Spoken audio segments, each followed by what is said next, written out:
Good evening, my name is Garrett, and welcome to The Last Call. Tonight's final drink is Thicc whiskey, coming in at a 48% ABV. No official age statement on the bottle. So for full disclosure, I actually reached out to the World Whiskey Society. They were kind enough to send over this bottle for us to take a review on, so just keeping that transparency open. Now, I love unique casks, unique blends, and I love transparency when they can tell us things. And surprisingly, Thicc actually does all those things, along with being a celebrity brand by Brendan Schwab. So Thicc actually is a blend of 80% bourbon from MGP, being the 99% corn, 1% malted barley, and then Japanese whiskey, which is 55% grain, 45% malted barley, and then they actually matured it in Mizunara oak casks. Keeping it at a high proof with a very transparent label on the back. Yeah, we don't know where the Japanese whiskey came from, but most of the times we don't get to know that anyways. So what is this going to bring across in a pretty cool looking bottle? Being all those kind of things. I don't know, but let's find out today. So as always, we're going to be trying it two different ways. First way, neat, no ice, no water. Second way, we'll add just a drop of water, see if anything changes up. And as always, make sure you like the video, subscribe to the channel, all that kind of good stuff. I will be putting a link to the World Whiskey Society's website up above and down below. So if you're interested in learning more about their offerings or to pick yourself up a bottle, that'll be there for you. I love the unique color. It's got, the bottle itself is almost like a tinted red, almost cola color. And actually, I really like the label too. Wow, that is a good color on there. Look at that. And again, it doesn't feel like too much of a cash grab because it's not proof to the floor and they're being fairly transparent on things, which blows me. I'm just shocked. But really beautiful color on there. A little dark golden, almost a dark honey. Yeah. All right, let's go for notes. Oh man, no way. What? So there's a couple things going on here. Beautiful citrus, a little lemony, a little bit of apple as well. Got a nice solid grain level in here, and not like youth smelling, but you definitely get that bit of barley going on from the Japanese whiskey. A little sweetness from the corn as well. And you're on the nose even, you're getting a bit of the spice that I tend to find in Mizunara oak. Mizunara tends to bring across almost a soft sandalwood, just a soft oak note for me. No ABV, nothing harsh, no off notes on that either. But the spices that are going on in here are beautiful. I mean, initially your brain wants to say there must be some rye in this because it's just got that little tinge of almost a rye spice going on. But honestly, beautiful nose for what you're going for. And surprisingly, I'm getting a lot more of the malted barley from the Japanese whiskey because you're getting this almost lager beer quality going on. Just a little bit. But that is a beautiful nose. All right, let's go for a taste.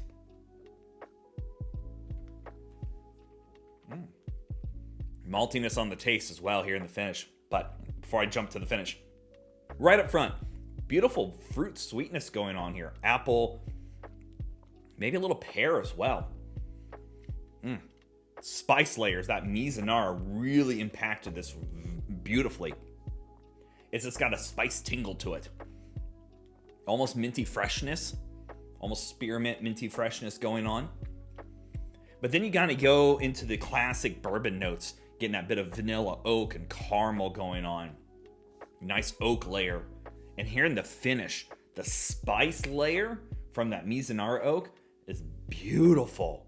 It just rides off beautifully on that. With that bit of apple sweetness, almost, I wouldn't say quite as tart as a Granny Smith apple, but it's got a bit of sweetness going on in there, of reminiscent of an apple. That is really good. It coats the palate really well. And then you're just greeted with almost, it kind of gives me the vibes of the caramel apple suckers, where you're getting this bit of caramel sweetness with that grain in there. And then this candy sweetness from like the outside layer of the sucker itself. It's beautifully done. Surprisingly blended beautifully. So The marriage of those two whiskeys was done very well. You're not getting, neither of the flavors are necessarily overpowering the other, and it doesn't feel like I just dumped 2 glasses of whiskey together. It's cohesive, it's palatable, beautiful mouthfeel, and a great, I mean, this would be almost like a daily drinker kind of level of just an easy kickback, a little sweet oakiness going on, but that bit of Japanese in there really hones in well with that malted barley going on. That's really good. I just love how well it coats. I'm so happy to keep it at the 48%. It just has this beautiful cling. It's a little oily, but in such a beautiful way. That is not a gimmick. I'll be honest, that is a really good sipping whiskey. All right, let's add a little drop of water, see what happens here. Don't know what to expect, but we're going to, for the sake of science, find out. Alrighty. Where's it at? Add one little drop in there. That kind of incorporate into the flavors. See if anything comes out here. All right, let's go for notes. Ooh. It actually gets a little waxy going on now. A little waxy. ABV does show up a little bit, but the very similar. Oh, that one's just beautiful. I'm getting more and more spices on that one. This actually goes a little more simple. It's about, I would say, about 30% lesser of notes than the neat version. This one just has such a cohesive nose to it. It's beautiful. Here it just goes a little more simple, and that bit of waxiness is a little bit showing up as well. All right, let's go for a taste. That's actually not too bad either. You get a bit of the waxiness on the taste, which I don't mind that, but then you get this beautiful almost nuttiness from the oak, and you're still getting the caramels, you're still getting the barley going on, a little bit of sweet grain from the corn. Spices are still showing up. It's not as clingy, which is expected when we add water to a whiskey of a higher proof. It tends to break up a lot of those oils. But honestly, that is just as easy to sip on. It probably would do really well in a highball if you wanted to make a highball cocktail. The great thing is it didn't lose its identity. Sometimes in blended objects like this, they can separate out and then you kind of get more of one or the other. But the 99% corn, 1% barley mix the MGP does is almost a blank canvas for the most part. It does very well with interacting with other whiskeys and other barrels beautifully. I love the spice. You still get the oak, but you're also getting that soft sandalwood cedar note going on. Still no off notes, nothing harsh, no ABV bite. Yeah, that's just a good, easy sipper on the water version. But that's got all the character to it. Instantly, you're brought back with those oak, very deep, heavy spices as well. The sweetness factor in there, the vanilla, the caramel, the barley. I'm still getting more like a almost lager quality barley bite over here, and it's beautifully done. As always, it doesn't matter what you drink or how you drink it, as long as you enjoy it. That is beautifully done. This goes a little more simple, but actually still carries on a lot of characteristics, which again makes me think like it'll do pretty well in a cocktail if you wanted to do that as well. All right, let's talk about market price, because we all know market price is market price, and it's always going to vary. So you can actually order this from the World Whiskey Society's website if they ship to your area for $60. Now, looking around online, most places are selling it between $70, $80 to upwards of $90. I'll be honest, I was originally going to pick it up in Ohio. They recently started getting it. Indiana hasn't yet, for like $80. And honestly, for $80, I think it's a beautiful example. Japanese whiskey right now is still pulling a higher dollar value. And to be honest, a blend like this is very unique. Yes, it's MGP whiskey, but MGP makes great whiskey. You can't argue that. And to have somebody come together to make a blend that isn't just haphazard, it doesn't feel like a cash grab.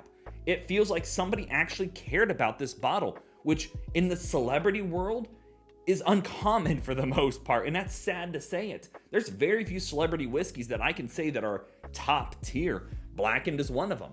I love what Blackened does. But I'll be honest, this goes toe-to-toe in the celebrity race. Even if you take away the celebrity branding on that, and there isn't any on the bottle itself, but it's a beautifully blended whiskey. Somebody actually worked hard to do this, and it's worth that price. At $60, this is a steal. 100% would recommend picking up. At $70, I still think it's really good. The top of my dollar would be $80. I don't know if I'd go up to $90+ as I'm seeing on some websites, but $70 I don't think is bad. And $60, I think it's a really good buy for those flavors, that blending technique. The Mizunara oak is going to cost you a little bit more as well under most circumstances. It gets a big thumbs up. I really like this one. And again, if you're interested in what the World Whiskey Society is doing, a link to their website will be down in the description area below. Go show them some love and maybe pick yourself up a bottle. So yeah, there you have it, folks. Tiger Thicc whiskey. If you have any questions about the bottle itself, let me know down in the comment section below. I will do my best to answer it. And if you have any specific spirits I should go looking for, also let me know down below. Love doing these reviews and sharing with you the experience at home. And as always, may your last drink of the night be the best one.